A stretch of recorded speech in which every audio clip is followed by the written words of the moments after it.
Have you ever watched a fly trapped in a glass jar? It beats its wings furiously, bouncing off invisible walls, convinced that freedom lies just beyond the next desperate lunge. But if it paused for a second, it might see. The lid is already open. It's us, running, striving, consuming, always reaching, never arriving. We call it ambition, hustle, the grind. But what if it's not progress? What if we're just buzzing? From the moment we can walk, we're taught to chase gold stars, big validation.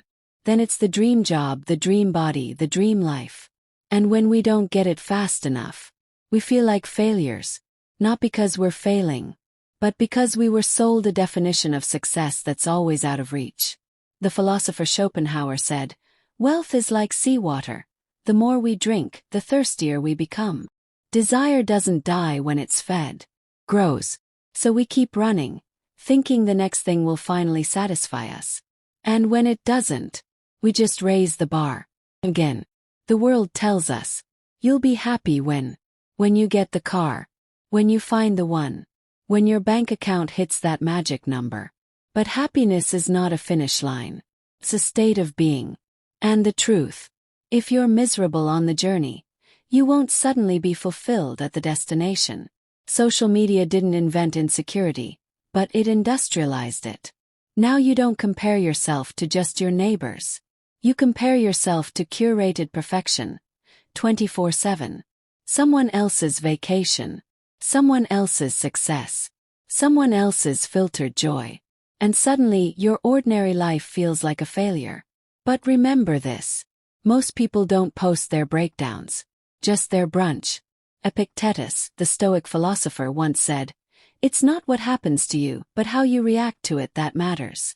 And yet we react constantly. We chase trends. We chase dopamine. We chase a version of ourselves that doesn't even exist. And in the process, we forget how to be. Here's the tragedy. When you're obsessed with what's next, you miss what's now. You miss the quiet moments, the stillness, the laughter that isn't recorded, the meal that isn't photographed, the love that isn't validated by hearts or views. We become ghosts in our own lives, always present but never really here. But what if you stepped off the treadmill? What if you stopped asking, "What do I need to achieve?" and started asking, "What truly matters?" What if success wasn't measured by what you have, but by how deeply you live? This isn't about rejecting ambition. Ambition is powerful, it builds, it creates, it uplifts. But when it's driven by fear, comparison, or emptiness, it becomes a cage. And a golden cage is still a cage. The Buddha called it tanha, craving. And he taught that suffering begins the moment we cling to outcomes, to identities, to illusions. But the path to peace isn't in giving everything up.